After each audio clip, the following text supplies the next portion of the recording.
പക്ഷേ ഈ പ്രേമം എന്ന് പറയുന്നത് എന്താണ്? ഇവരെത്തിപ്പെടുകയാണ് അശ്രദ്ധ കൊണ്ടോ അല്ലെങ്കിൽ അവരുടെ മറ്റെന്തെങ്കിലും കാരണങ്ങളെ കൊണ്ടോ ഒക്കെ ഇത് എത്തിപ്പെട്ട് കഴിഞ്ഞാൽ, പ്രത്യേകിച്ച് പെൺകുട്ടികളെ സംബന്ധിച്ചിടത്തോളം പിന്നെ അത് വിഡ്രോ ചെയ്യാന്നില്ല, ഒഴിവാകുന്നില്ല. അവർക്ക് ഒറ്റയ്ക്ക് കഴിയുന്നൊരു കാര്യമല്ല.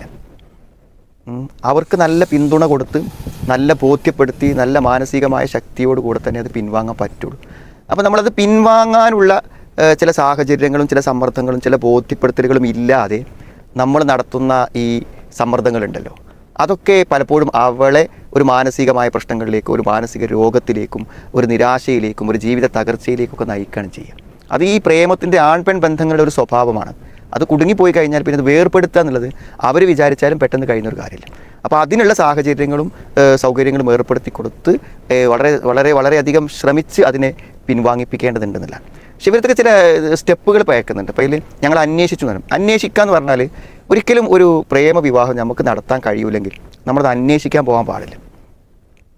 അന്വേഷിക്കുമ്പോൾ എന്താണ് അതിൻ്റെ അർത്ഥം? അപ്പോൾ ഈ പെൺകുട്ടി മനസ്സിലാക്കുന്നത്, അവൻ എന്താണ് കുഴപ്പമില്ലാത്ത ഒരാളാണെങ്കിൽ ഈ വിവാഹം നടത്തിത്തരാൻ ഇവർക്ക് സമ്മതമാണ് എന്ന ഒരു മെസ്സേജാണ് ആ പെൺകുട്ടിക്ക് കിട്ടുന്നത്.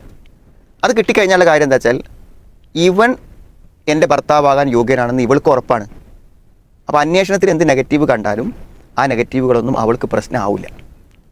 അപ്പോൾ അന്വേഷിക്കുമ്പോൾ നല്ലതാണെങ്കിൽ കഴിക്കാം എന്ന തീരുമാനത്തിലേക്ക് രക്ഷിതാക്കൾ എത്തി നടത്തും.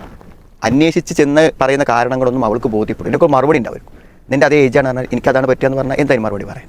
മനസ്സിലായി? അയാളൊരു മോശപ്പെട്ട ആളാണ്, ഞാൻ അയാളെ മാറ്റിയെടുക്കും, എനിക്ക് ആ വിശ്വാസമുണ്ട് എന്ന് അവൾ പറഞ്ഞാൽ എന്ത് മറുപടി പറയും? അവൻ്റെ വീട് ഒരു ഇടിഞ്ഞു പൊളിഞ്ഞ വീടാണ്, അവിടെ നിനക്ക് ജീവിക്കാൻ പറ്റില്ല, എനിക്ക് അങ്ങനത്തെ ഒരു വീട് മതി, ഞാനവിടെ ജീവിച്ചു, ഇതിനൊന്നും മറുപടി പറയാൻ പറ്റില്ല. അതുകൊണ്ട് എന്ത് ചെയ്യണം? ഇങ്ങനെ അവിഹിതമായി ഉണ്ടായ ഒരു ബന്ധം നടത്തില്ലെന്ന് 100% ശക്തിയോടെ സ്ട്രോങ് ആയിട്ട് നീ ഇവിടെ ഇരുന്നാലും ഈ കല്യാണം നടക്കില്ലെന്ന് പറയാൻ രക്ഷിതാക്കൾക്ക് പറ്റണം. അങ്ങനെ പറഞ്ഞിട്ട് നടക്കില്ലെന്ന് അവൾക്കും ബോധ്യമാകുമ്പോൾ അവൾ പിൻവാങ്ങാനുള്ള ശ്രമങ്ങൾ നടത്തും. അപ്പോൾ അവൾ പറയും, ഞാൻ പിൻവാങ്ങിക്കൊള്ളാം, പക്ഷെ എനിക്ക് കഴിയാഞ്ഞിട്ടാണ്. അപ്പോഴൊക്കെയാണ് നമുക്ക് കൗൺസിലിങ്ങും പറഞ്ഞ് ബോധ്യപ്പെടുത്താനൊക്കെ അപ്പോഴാണ് അവൾ തയ്യാറാവുക.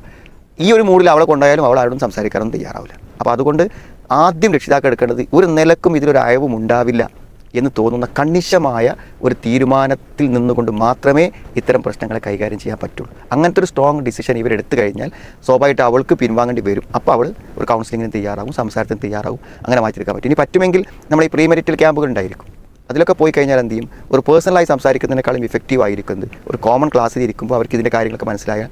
പെൺകുട്ടികൾ പൊതുവേ അവരുടെ ഭാവിക്ക് ദോഷകരമാണ്, വാപ്പിയും എന്ന കാലത്തുണ്ടാവില്ല, ഞാൻ ഒറ്റപ്പെട്ടു പോകും, ഇവനെങ്ങാനും തകരാറായി പോയി കഴിഞ്ഞാൽ എൻ്റെ ജീവിതം പോകും എന്നൊക്കെ ബോധ്യപ്പെട്ടാൽ പൊതുവേ പെൺകുട്ടികൾ പിൻവാങ്ങാൻ തയ്യാറാവും. അപ്പോൾ ഇങ്ങനത്തെ വല്ല ബോധവൽക്കരണത്തിൻ്റെ അവസരവും ശക്തമായ തീരുമാനം എടുത്തിട്ട് അവൾ പിൻവാങ്ങാൻ റെഡി ആകുമ്പോൾ അവൾക്ക് കൗൺസിലിംഗ് ഒക്കെ കൊടുത്താൽ ഒരു പരിധിവരെ ഒരു പക്ഷേ അവർക്ക് അവളെ തിരിച്ചു കൊണ്ടുവരാൻ സാധിച്ചേക്കും.